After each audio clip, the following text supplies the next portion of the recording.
going to teach development today is I'll be starting from prenatal development. So before the baby is even born, what kind of factors might influence child growth? For example, what the mother does during pregnancy. And then I'm going to move on to very basic aspects of development, like motor development, perceptual development, hearing, seeing in babies, and then moving on to some very important types of development. For example, attachment. Attachment is almost always covered in the development literature. So I will touch on that as well. Okay. Now, all babies are born, not all babies are born in the same way or turn out in the same way. Some babies might be born with birth defects or birth complications. Some babies might be born prematurely. And there are reasons why this happens. It doesn't just happen because of fate. It doesn't just happen by accident. There are risks in the prenatal environment that might put some babies at risk for certain abnormalities. And these risks or risk factors are called teratogens. Okay?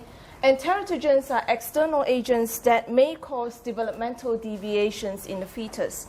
Deviations means the baby develops in an abnormal way. It deviates from the normal. Okay? And it could be environmental factors and characteristics of the mother. And these different teratogens could cause physical defects, mental impairments, meaning impairments of the brain or cognitive impairments, and changes in life experiences. Okay, if they are born with certain defects, they will carry these problems long term. So environmental factors are things like nicotine and alcohol. Okay, moms who smoke heavily during pregnancy will cause some problems in their babies. And then alcohol consumption. Moderate alcohol consumption is okay, but we're talking about extreme or excessive alcohol consumption. Then you have consumption of drugs like heroin, cocaine, etc. And environmental toxins. There will be things like lead poisoning or being pregnant in a highly polluted area, either in terms of water or air. Okay? In terms of the maternal characteristics, age might be a factor. Young moms, so teenage moms, tend to be at risk for having birth complications or having premature babies. Then choice of diet is understandable. We all need a healthy diet to grow healthily. So it's quite obvious when the baby is in the mother's womb that the baby would need good nutrition as well. So what the mother eats has an impact on how her child develops. Then emotional state. If the mother is constantly exposed to stress during pregnancy, that will have an impact on the baby. A very common example would be domestic violence. A pregnant woman who is exposed to violence in the home will have an impact on the baby. Diseases and disorders that the mom might have.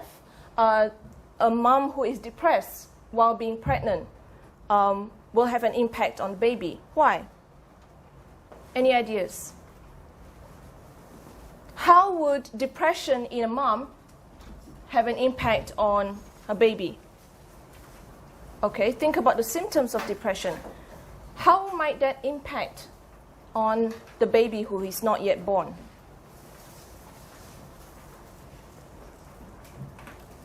Yes? Maybe if the mother sleeps a lot and is not very active, the child keeps very quiet too, so it's not that active.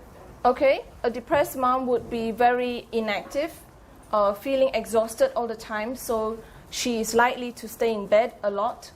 And this inactive behavior or lack of active behavior might lead to some complications. And in relation to that, a depressed mom who seems to lose interest in about everything also loses interest in eating. And if she doesn't eat well, that will have an impact on the child.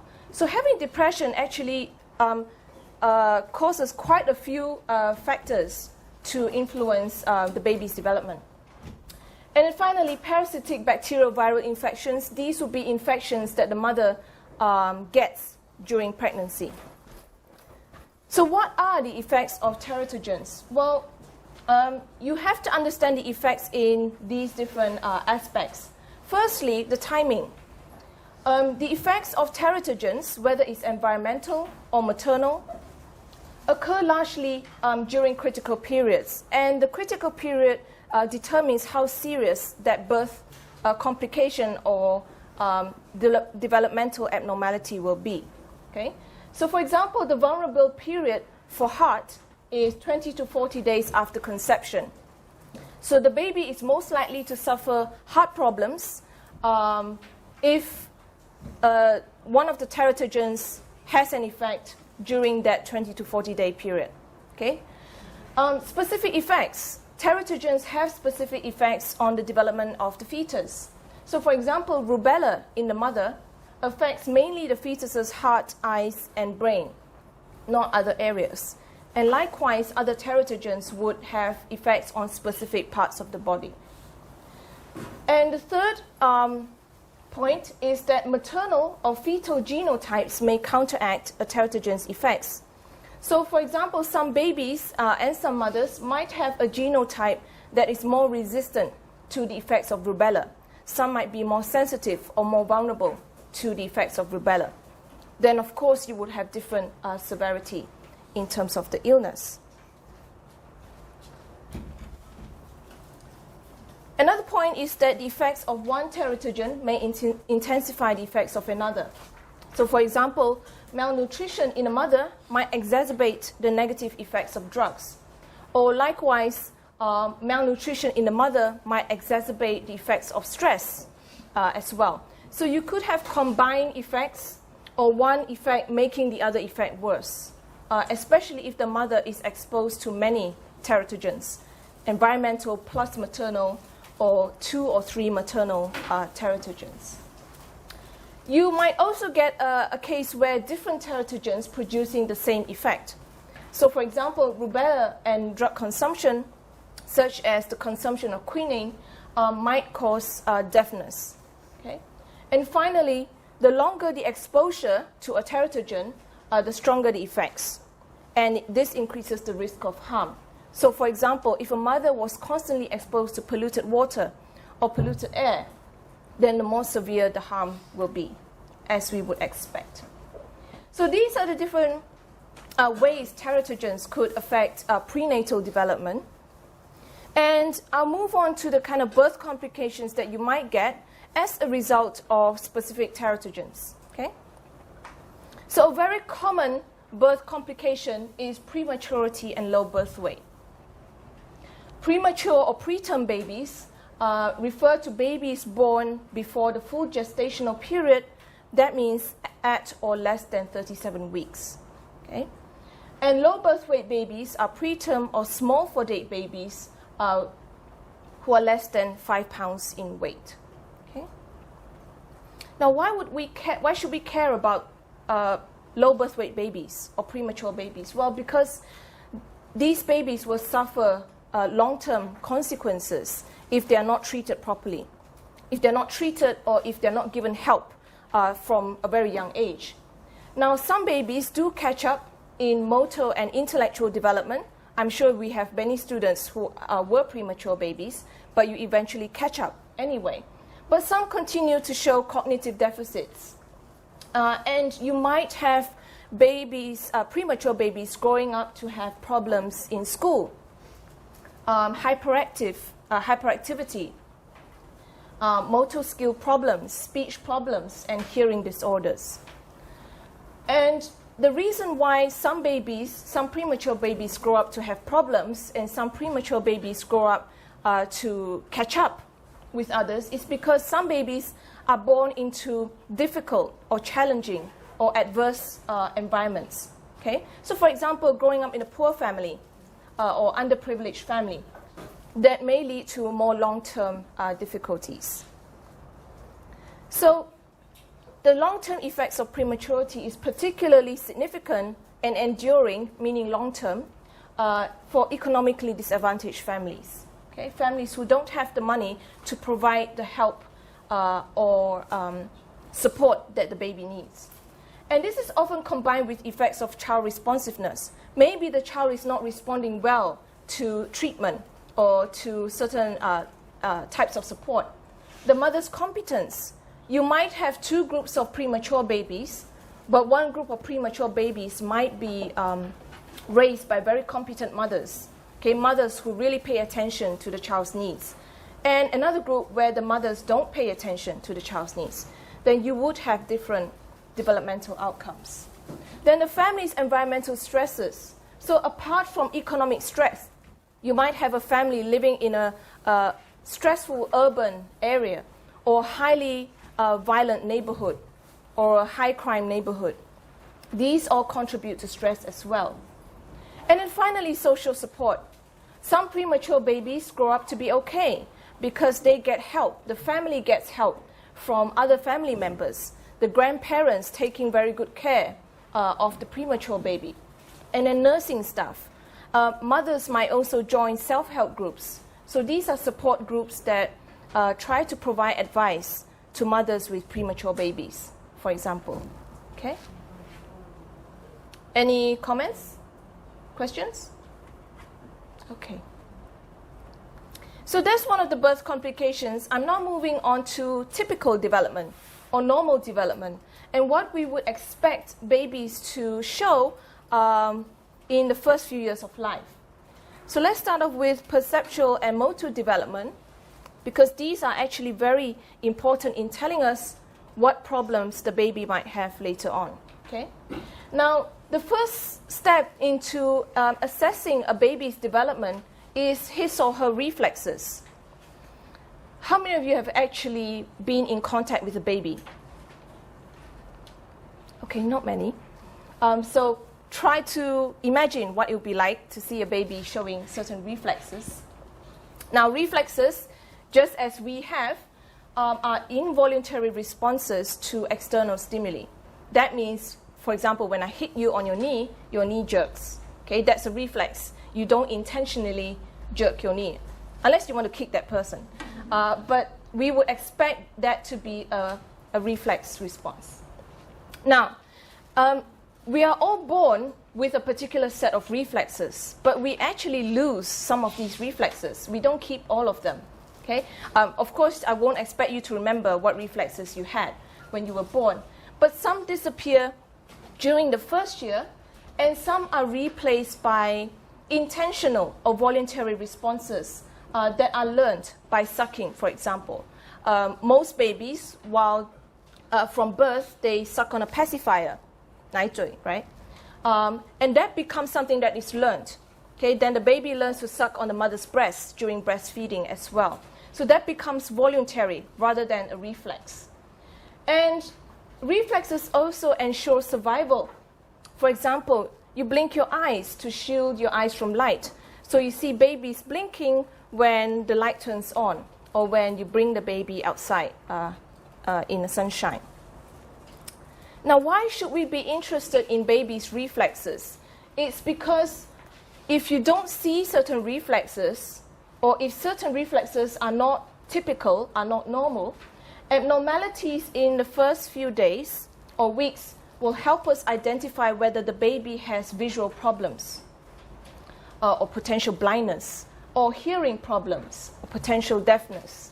And abnormalities in babies' reflexes will help us predict abnormal functions that may appear later. And I'll give you a chart on the next page for examples.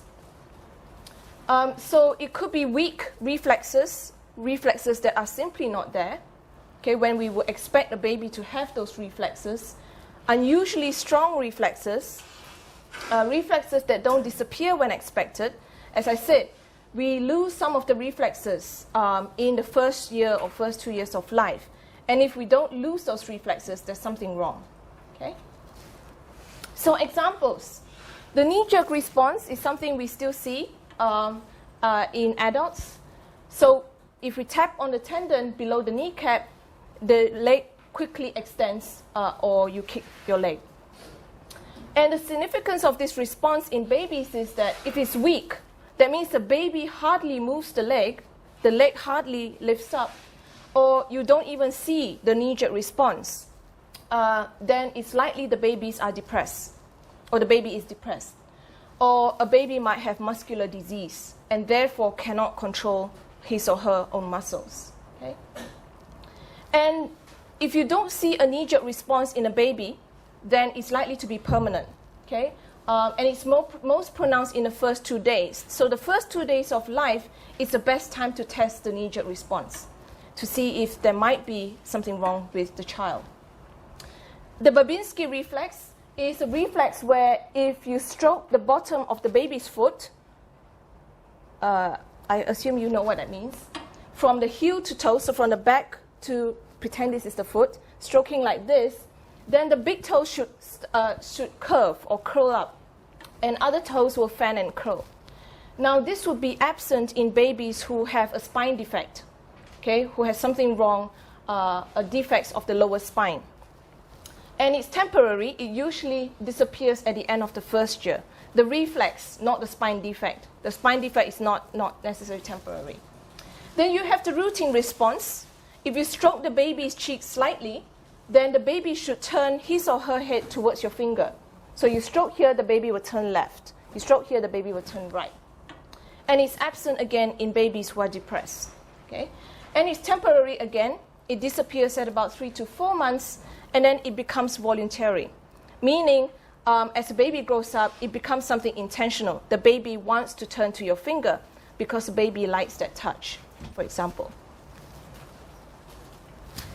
Moving on to motor development. So as the baby starts growing up from birth, in the first 2 years of life, the baby starts to reach out and grasp an object. And these are very key motor skills. You might think, well, why is it important for a baby to hold on to something? Because that actually is the first step to future motor skills. Okay? And by the first year of life, babies begin to use objects as tools. Once they know how to grab things, then they start using things as tools. Okay? So for example, the spoon, or they start using gestures when they are able to control their fingers or their hands. They start using gestures to communicate with others. Now, those who came in late, you don't have to write your 心得 or report on the lecture itself, because I'm showing you a film later for you to write the report on. Okay? So don't get too tense or stressed. Maybe you're not stressed. Okay. Another very important motor skill is learning to walk. And you'll see in the film later on, we will actually follow these babies as they learn how to walk, as they start crawling and then starting moving up, holding on to things, and then finally being able to stand on their own. And walking skills are determined by a few factors, like emotion and motivation. The baby has to be motivated to walk. They don't just stand up and feel like walking. So if you have a parent at the other end of the room holding a toy, saying, come here, don't you want this toy? The baby is motivated. So babies do need encouragement and positive reinforcement to actually learn how to walk properly and early enough. It is also determined by perception, attention, posture of the body, and anatomy, having the body parts to walk. Okay, you might have babies who simply cannot use their legs, and that becomes a problem. And when babies learn how to walk, they have increased independence. And this allows them to explore environments and also go to other people to communicate with them, to interact with them, as you will see later in the film.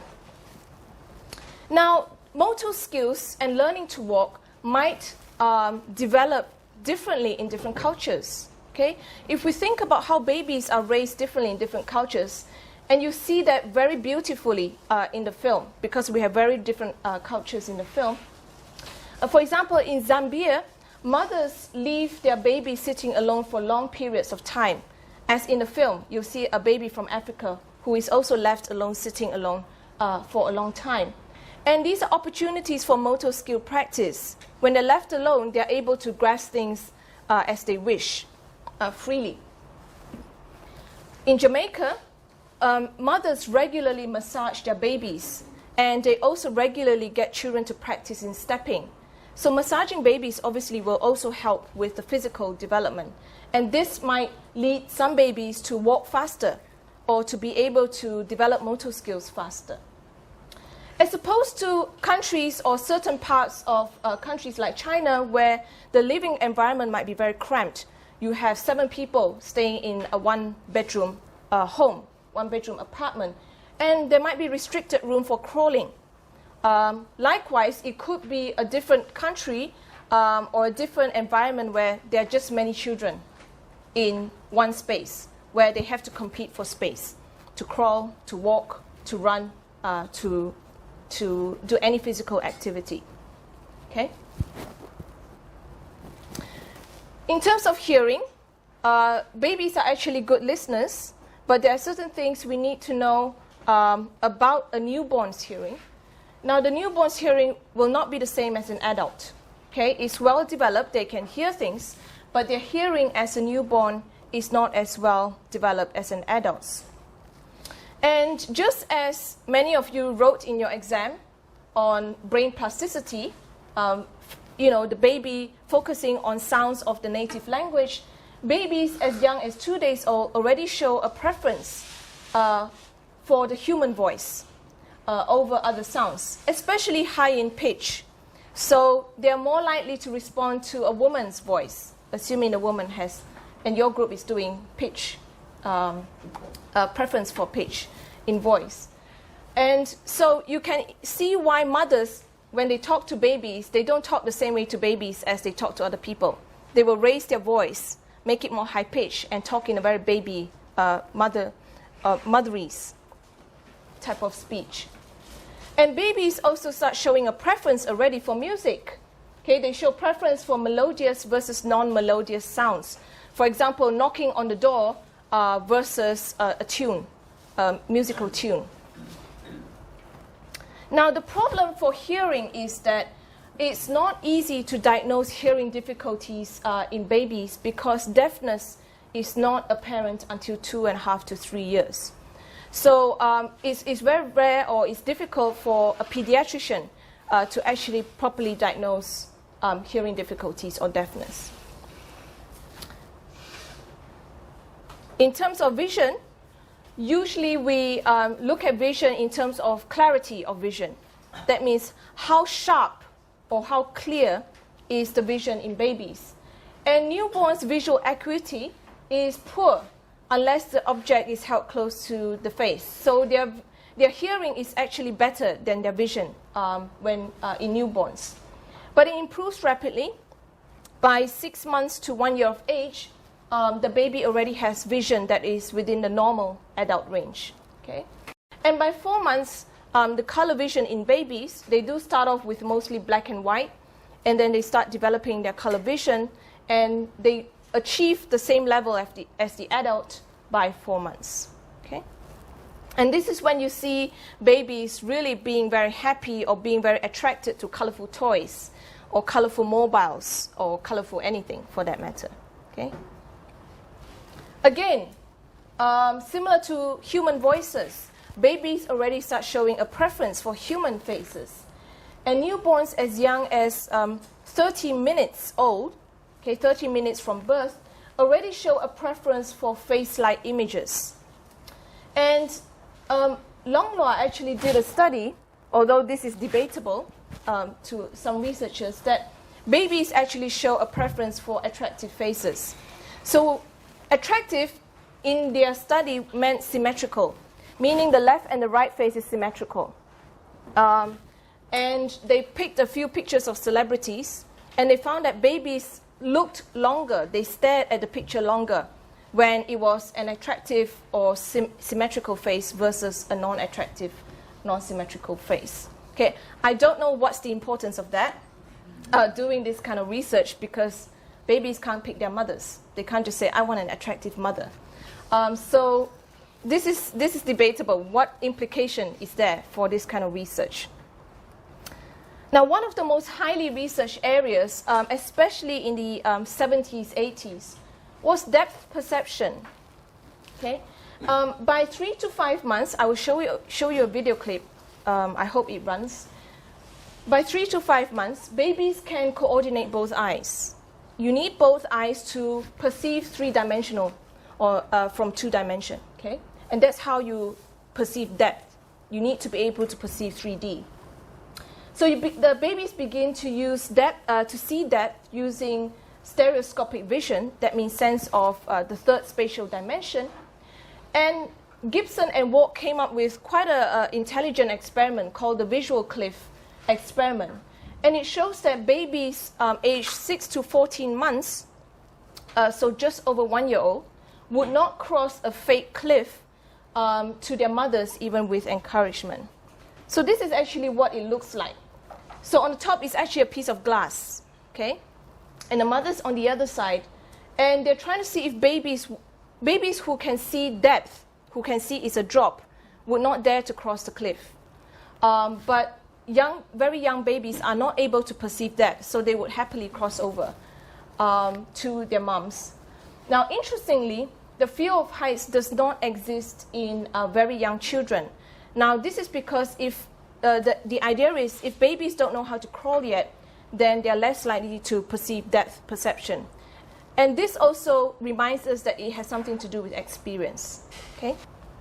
Right, moving on from vision, hearing, motor development, we almost always have to teach students Piaget if we're teaching development. Okay, this is probably one of the most prominent theories, although I myself am also a fan of Vygotsky, but I'm not covering Vygotsky today because of time constraint. Okay, so let's go through Piaget's theory and the different stages of cognitive development. According to Piaget's theory, children construct their understanding of reality from their own experiences. Okay? And over development, children acquire qualitatively new ways of thinking and understanding of the world. So according to Piaget, children don't just develop one particular thought or one particular skill and it gets better and better and better. That's not the only thing that children develop. Qualitatively meaning they acquire different skills, different types of skills, not just building on one specific skill. And according to Piaget, development occurs through two processes, organization and adaptation. In terms of organization, the idea is that during or over development, children organize their knowledge. Okay, so children, they're almost like a computer. They have different files, different folders for different types of information, different types of memories. And children organize their knowledge into schemas, which I actually mentioned before, schemas that teach or tell the child this is what happens in a particular situation, or this is the kind of information the child can access for a particular problem. And with growth and experience, okay, it's very important for the child to have good experience. For example, interacting with other people, playing lots of games, things like that. These schemas shift from just motor activities, just gesturing, grabbing things, to mental activities. So the baby starts to develop or acquire operations. Another aspect, another process of development is adaptation. And there are two complementary processes in adaptation. The first being assimilation, where the child fits new experiences into current schemas. So the child might have a schema about animals, and as the child has new experience with new animals, she puts these new animals into this existing schema. Developing this schema from so the schema might start off with all animals have 4 legs. But when the child starts experiencing new animals, it will start including animals of other types. Accommodation would be adjusting the current schema to fit the new experiences. So again, for example, rather than a schema with 4 legs only, adjusting the schema to animals with other features. So let me give you an example. A 3-year-old might hold a schema that all 4-legged animals are dogs. Okay, so this is the very basic earlier schema a child might have. Then when presented with an image of a cat, or when you're teaching cat to this child, she might label the cat as a dog. incorporating the new image of the cat into her current schema for dog. Then she might also change her current schema to accept that some animals with 4 legs are not dogs, but instead are cats. Okay, so the schema changes because of learning and experience. And the most important aspect of Piaget's theory is that we develop according to stages. Okay, there are clear stages or clear sections of development where we acquire certain skills. So beginning from birth to 2 years old is the sensorimotor stage. This is when the baby has action schemes and sensory experiences and the idea of object permanence. I will go through the important concepts, okay, in a bit. Then 2 to 7 years old would be the pre-operational stage, 7 to 12, concrete, and 12 onwards, formal operations. So I'm actually not going to touch on formal operations, and I'll tell you why later, okay?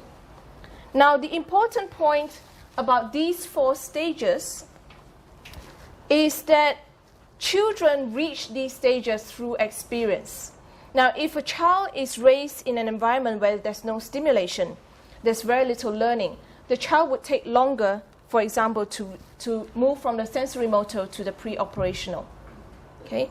So stages are built through experience, but all children pass through stages in the same order. You would not expect a child to start with concrete and go to sensorimotor, or go from formal to concrete. Okay? All children start from sensorimotor, moving on to pre-operational, concrete, then formal. Okay? So that is the assumption in Piaget's theory.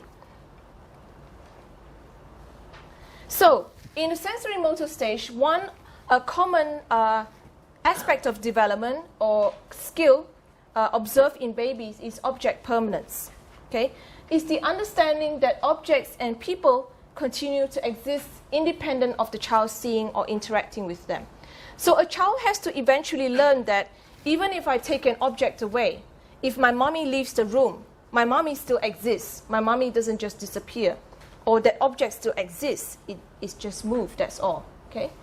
And the test is to ask the child to look for an object that has been moved. So let me show you again, because we have so many who hasn't been in touch with babies. Moving on to the pre-operational stage, there are 2 concepts worth thinking about. Symbolic function refers to the ability to use symbols, such as images or words, gestures to represent objects and events in the world. And you see this a lot in animistic thinking when children start pretending to be the princess, or pretending to be the fireman, or even pretending to be a dinosaur, pretending to be things that they simply cannot be. So imagination, creativity, all of these are very much related to the peak in symbolic function, animistic thinking, etc. So it's common to see children attribute life to inanimate objects, meaning they treat their toy as something that is alive. For example, a soldier or a robot. Okay? Another very significant concept is egocentrism. That means the child has a tendency to view the world from his or her own perspective and not being able to put himself or herself in another child's point of view or in another adult's point of view. And it's very common initially to test egocentrism using the 3 mountain task. Okay?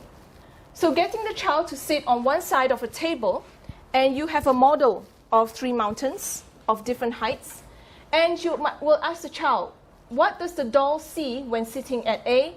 And the child has to pick one of the cards that show that image, okay, from that view. And a child would have difficulty before acquiring this skill to be able to pick the right card.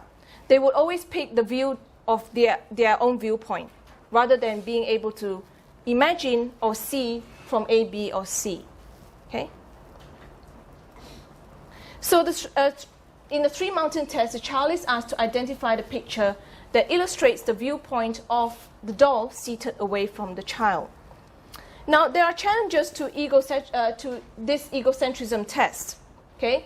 One is that some researchers have found children perform better when you introduce familiar objects.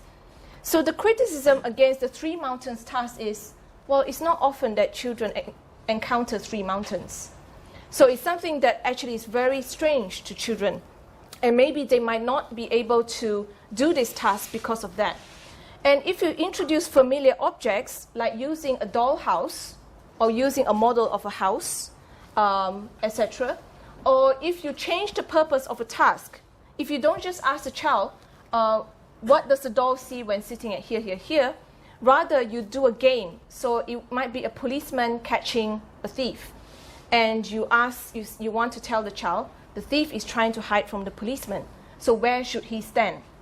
So the child has to put him or herself in the thief's shoes to be able to hide from the policeman. Okay? Now, one of the most significant skills that we all associate with Piaget. Every time we talk about Piaget, every student will somehow think of conservation. Okay? And conservation is related to the concept of centration. That means focusing attention on only one dimension or characteristic of an object or situation. And you test this simply by measuring children's conservation skills. So as they move into the concrete operational stage, again, some children don't reach it at the same age as others, depending on how much learning stimulation they get. They start to understand that the steps of a procedure or operation can be reversed, and the original state of the object or event can be obtained.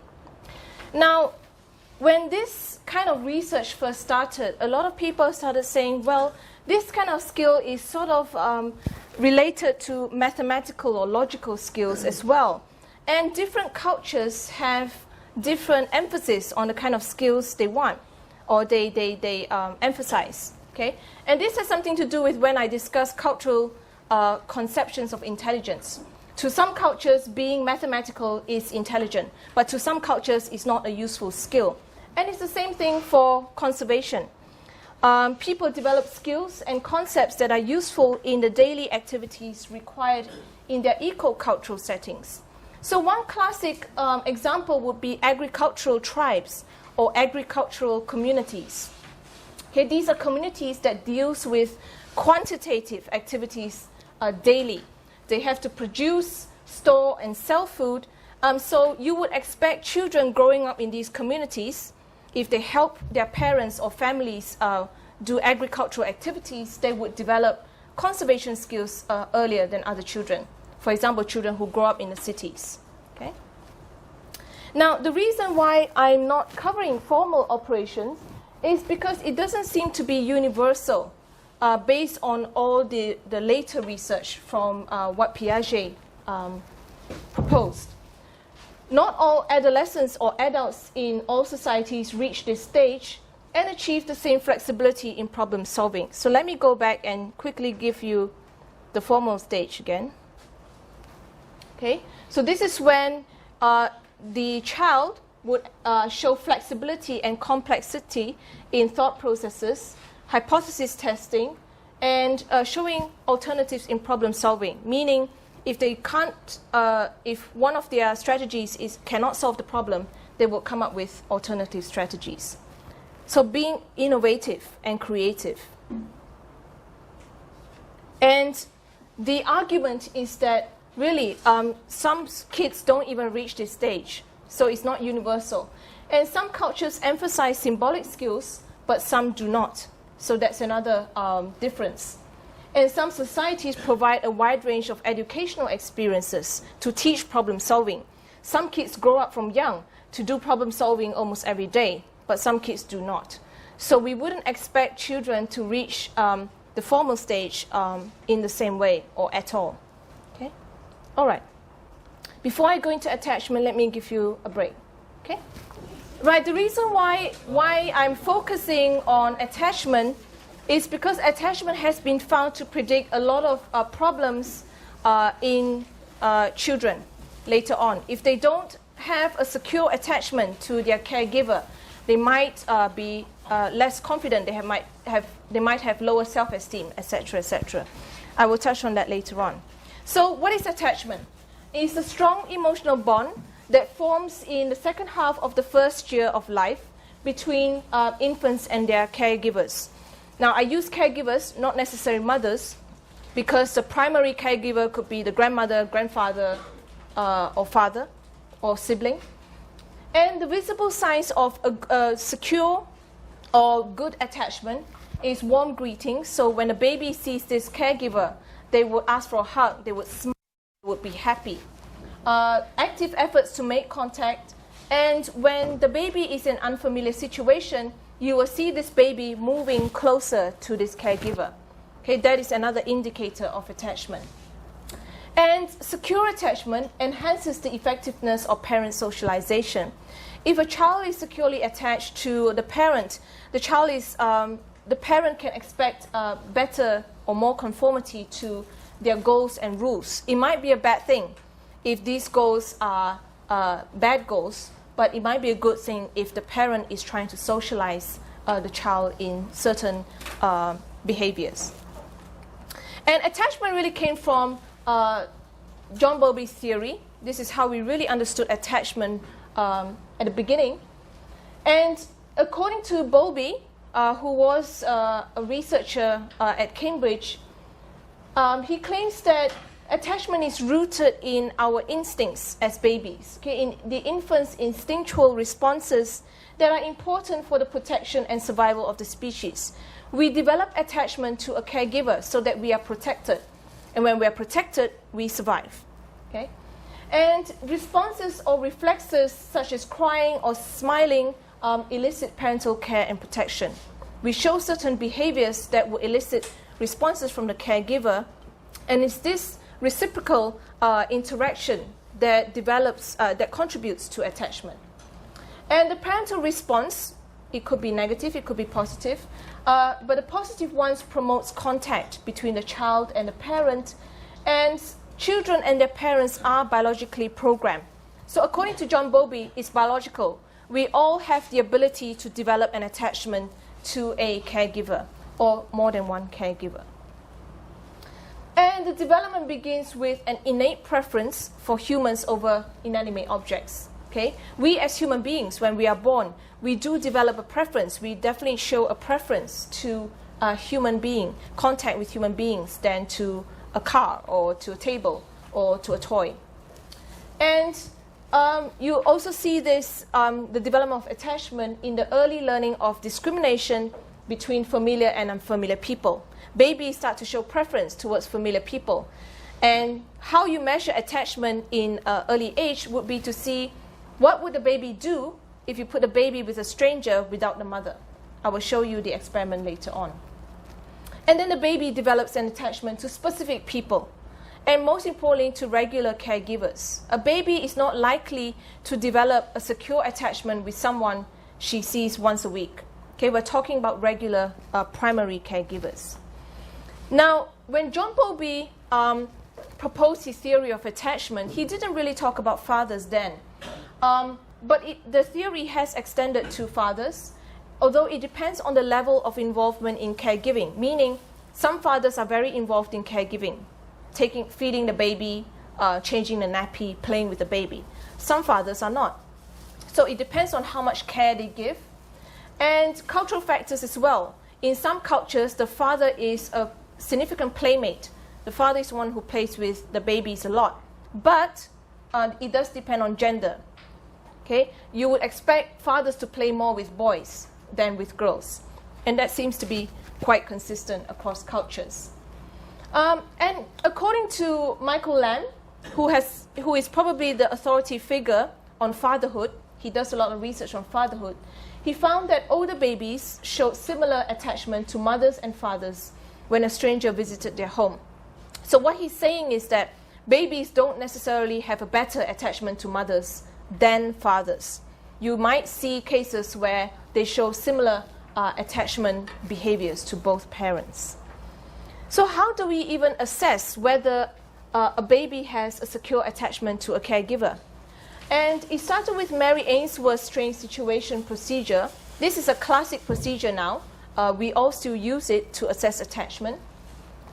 And you basically observe attachment in caregiver-infant interaction that emphasizes the caregiver's role as a secure base.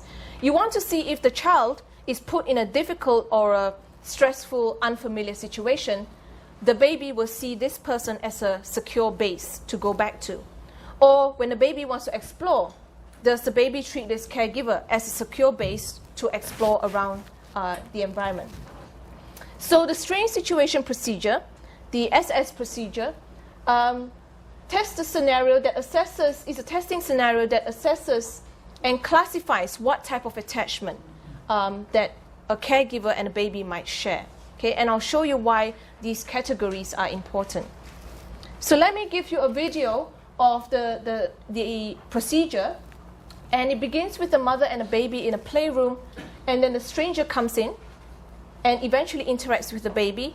The mother leaves the room, and you observe how the baby reacts to this stranger without the mother. The mother comes back, you observe the reunion.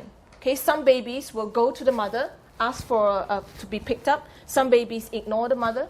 Some babies become very, very anxious and start screaming and crying, showing extreme behaviors. And then the mother leaves the baby alone again. The stranger comes in, and then the second reunion, and the stranger leaves. And it's quite remarkable by just observing how the baby behaves in this procedure. And again, also you want to see how the mothers behave. When they come back, do they immediately go to the baby, or do they just stand there and say, "How were you?" Or, not really making physical contact with the baby. It's possible for us to use a strange situation procedure to identify children in terms of these categories. As the videos show, Lisa, the baby, shows secure attachment to the parent. And 65% of children generalized to represent the US population. Different countries now also have their own statistics. Find that 65% of the children have secure attachment. And the child's state of being is generally secure, explorative, so they're quite comfortable in exploring the environment around them. And the mother's responses are usually quick, sensitive, and consistent, and the child believes that his or her needs will be met. When I need comforting, my mommy is there or my daddy is there. Some kids show avoidant attachment, and this makes up about 20% of the American population, where babies are not very explorative, and the mother's distant or disengaged. And in ambivalent attachment, that's about 10 to 15%, babies are anxious, insecure, the mommy is, or the caregiver is inconsistent, meaning sometimes nice, sometimes not nice, sometimes being warm to the child, sometimes being cold to the child. And disorganized attachment, where you get depressed babies, angry babies, or children, and the mother is generally extreme, erratic, or frightened. And it's the two bottom categories that we have to worry about, because babies who show this kind of attachment eventually grow up to have some problems, particularly in their social life, in their relationships. And of course, attachment depends on different factors. For example, the caregiver. If you have a positive caregiving style, you're likely to get secure attachment. And also the parent's own history. If the caregiver had a parent who was not warm or loving towards the child, this parent is likely to show very similar types of caregiving. Temperament as well. Some babies are just more difficult than others. Okay, when they're born, they show difficult behavior, very difficult to calm them down. They cry very, very easily.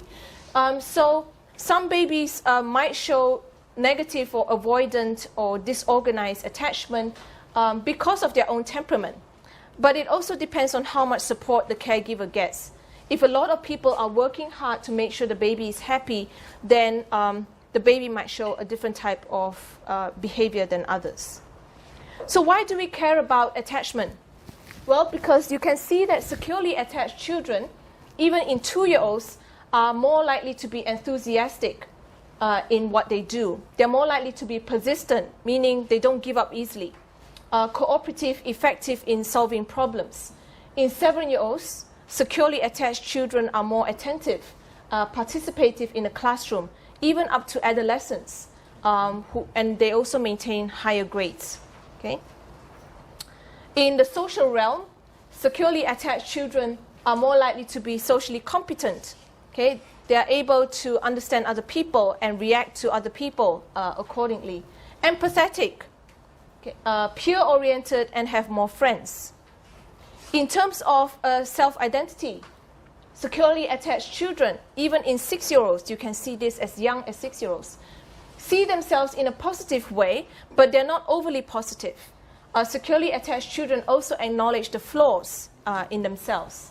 Whereas insecurely attached, so the 3 other groups, view themselves as either perfect, so extreme ends, perfect, or extremely negative. There's nothing good about them.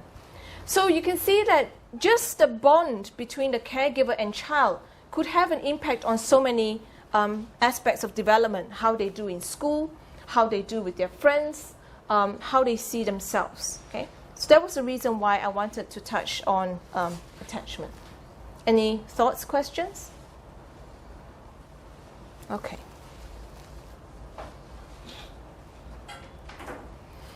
Finally, pro-social behavior and aggression is the last topic that I'm going to touch on development, also because you might be able to see some of these in the film in a bit. Okay? So, development of pro-social behaviors, helping others. Okay? That is the classic helping, comforting others. And according to Eisenberg, pro-social behavior increases with age. That means as we grow older, we show more and more behaviors that help other people or comfort other people. And the ability to recognize other people's needs and emotions is very, very important. You learn how to help people because you know that person is in distress or needs help. If you cannot recognize that, then you wouldn't even know how to help someone. And it begins very early. From young, you can already see children caring for siblings. When a sibling is crying, they start to comfort the sibling. Or when a sibling is crying, they will bring a toy to that sibling to show, to demonstrate pro-social behavior. And by 18 months, children not only approach those in distress, so they might start off just crawling to another child, but then they start getting things for the child who is in distress, offering a toy or hugging the child to make the child feel better. So these are early indicators of pro-social behavior. And what is fortunate or comforting to know is that if a child shows pro-social behavior early on, it is most likely to be stable, meaning you would expect this child to be pro-social as an adult. Okay? And you'll see later on why aggression is also stable. Okay? Both behaviors tend to be long-term. So what determines pro-social behavior? Why is it some children or some adults or some teenagers are more pro-social than others? Well, there are biological influences. Human beings have biological predisposition to respond with empathy. We're actually born with the ability to empathize with others. Okay? So pro-social behavior may have a genetic basis. And you can see that when you do twin studies. You can observe identical twins having more similarities in pro-social behavior than fraternal twins, supporting the idea that there's a genetic basis. And another evidence that is genetic is by looking at Williams syndrome. Williams syndrome is quite a very unique developmental abnormality. These children are very, very friendly. Okay, you wouldn't be able to tell at first glance that they have a disorder. But when they become overly friendly, they actually don't distinguish between strangers, and that becomes a problem. And children have Williams syndrome if they have a genetic abnormality. They are extremely pro-social. They will help anyone, even dangerous people. They're very, very friendly. They're very, very empathetic. Now, you would think, oh, it's great that we have children like this. But it also goes against survival, that these children become friendly to anyone. Okay? Now, I've taught you nature, nurture. We always have to consider the environment as well. Okay? We might all be born with the ability to empathize, with the ability to help others. We might all be born with the tendency to be pro-social in some way. But why is it the environment might cause some of us to be less pro-social than other people? Social learning. If our families teach us to be nice to people, to be helpful, then we are likely to follow, again, through observational learning. Okay? Or mass media, if the media constantly exposes us to pro-social behaviors. We see a lot of news about negative events, about crimes, killing, theft. Do we see as much news about helpful behavior, someone saving another person's life? And it's this kind of exposure that could lead to the next generation being more pro-social or being more aggressive. Opportunities to engage in pro-social actions, for example, volunteering.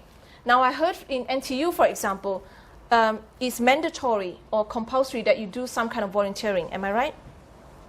So there you go. You have some system in place where you try to get people to do something pro-social, whether or not the person wants to. So maybe it's a good idea to make it compulsory. And pro-social peer groups as well. And this is actually one of the most important factors. Children become pro-social because their friends are pro-social. And that's very important. Peer group influence is very, very significant in childhood and adolescence. Media, again, like TV programs and culture. Some cultures really emphasize helping others. Some cultures perhaps focuses on independent needs, independent values. Now, the opposite of pro-social behavior would be aggression. Again, aggression is also stable, and you see different kinds of aggression depending on age. Okay? Preschool children, you wouldn't expect them to use sophisticated verbal aggression. Preschool children, because they're young, are more likely to use instrumental aggression, meaning they fight or quarrel over toys and possessions. Okay? They're less likely to use verbal or psychological aggression. Older children, especially in adolescence, and this is where you see bullying, all the different kinds of bullying in school, resort to hostile aggression.